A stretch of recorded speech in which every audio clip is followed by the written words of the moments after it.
Mr. Scary Studios.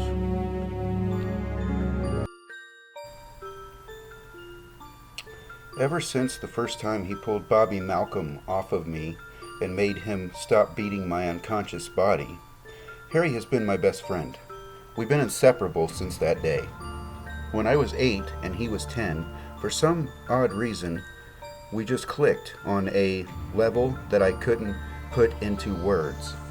When you have unstable parents that took turns staying in a hotel after every fight, the consistency of having someone always there for you is an indescribable happiness. For the first time, I wasn't just a burden. I was someone's friend. I remember on my 12th birthday, my dad came home late and just said, "Why are you up so late? Past your bedtime," before threatening to stay at the hotel because of stress that I caused him. But the next day, Harry took me to the arcade and we played air hockey for 3 hours. And then had pizza at the local shop, which he paid for. I don't know where he got the money, but the fact he cared enough to spend it to cheer me up meant the world to me. When I finally got into high school, Harry was 16 and driving already, which only meant it was easier for us to hang out.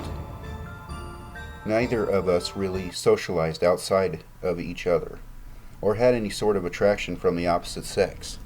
We were seen as losers. Him being way too much into murder and criminal minds, and me being a weird kid who just followed the criminal minds guy around.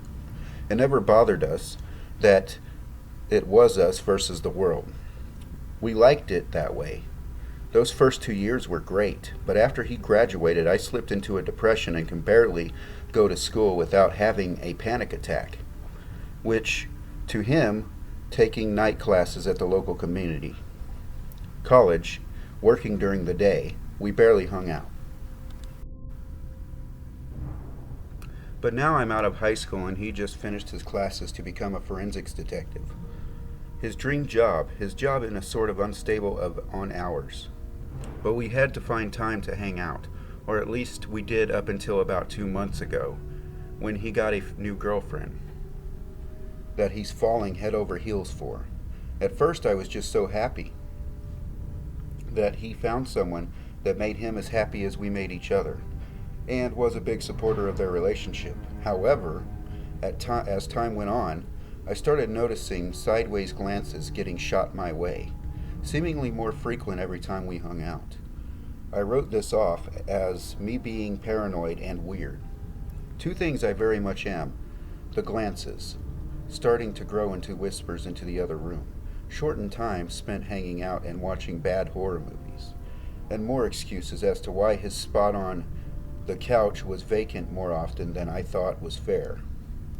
Surely he could split up his time between us, right? Wrong. Last Tuesday, our usual smoke weed and watch wrestling night, shit hit the fan. Harry was running super late, so I sent him a text asking where he was. What I got in a reply was a long drawn out message, the message behind it being I was no longer going to be able to see Harry. Now I'm usually a pretty level headed guy. But this is news that hit me like a brick, thrown by an angry ex, livid. I drove to his house and banged. Livid, I drove to his house and banged on the door for about 20 minutes before Harry opened up. Looking like a broken shell of a man I had so dearly. "Dear God, what's happening to you?" I asked. The alarm in my voice was not very well hidden. "Nothing is wrong. You need to leave," Harry replied, closing the door in my face.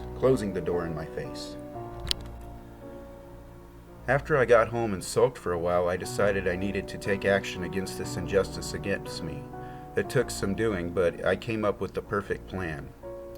The plan involved taking her out of the equation and blaming old Bobby Malcolm, the antagonist, on my own personal novel. At about 8:30 p.m., I see her walking the dog like always, with headphones no less. It was too easy, I almost had to laugh. This was no time for laughter, however. and I took safety off the gun and had stolen hours before, and she passed. I took clean aim at her head and let go a shot that made the whole world go quiet for a minute. I quickly realized what I have just done and decided to leave as quick as possible. Emerging from the he bush, I see a mother and her child staring at me, awe-struck at the brutal act they've just witnessed.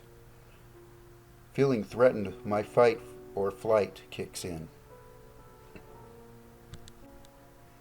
which always fight. And I put 2 more bullets in innocent flesh, desensitized to my sight at this point. I check to make sure nobody else is around, and quickly rush to my car. It starts on the first time. Something is that almost never happens, and I speed away as furiously as someone who's running from a murder that they just committed. When I returned to Bobby's house, I noticed he was home and could figure out how. And there were 2 cops cars outside his house. Fuck! I guess he noticed that his gun was missing. Oh well, I can't figure out how to get out of this. I decide to go see the person who always knows how to help me get out of a bad situation. I have to go see Harry. What are you doing here? He asks as I walk in his house without knocking. I fixed our problem, Harry, I tell him, smiling like a self-proclaimed maniac. What is that supposed to mean? Why do you have a fucking gun? Harry looked worried at the moment, not knowing that I would never hurt him. Ever. She's gone, taken care of, done.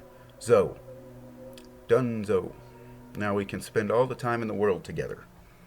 Growing more excited about what the future would hold, I started waving the 9mm around loosely. Okay, dude, this needs to stop.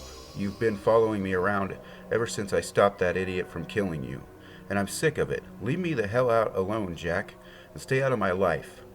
As he spoke, his eyes never left the gun, making sure it didn't point at him. You don't mean that, Harry. We've been best friends for years, I choked out through tears. Forming, no, you've been an annoying little dumbass who won't leave my side. I've hated you from the start, but couldn't bring myself to say it. But it's been long enough, and you need to stop. Why the fuck do you have a gun? I did this for you. We were going to spend every second together. I killed that stupid bitch so she couldn't take you away from me. I was screaming so loud. I could feel my throat tearing, and everything was falling apart right in front of my eyes, and I couldn't stand it. You did what, you fucking piece of shit?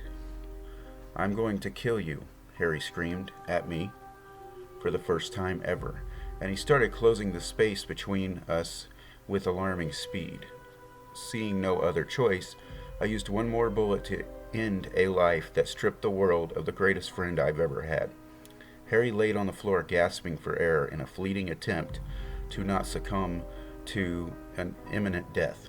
As I watched the life drain from his eyes, I knew I couldn't live with what I had done. And meeting Harry in the afterlife would mean we could spend all the eternity together. So I took the only life that deserved it and pulled the trigger for the first time, putting an end to the pain.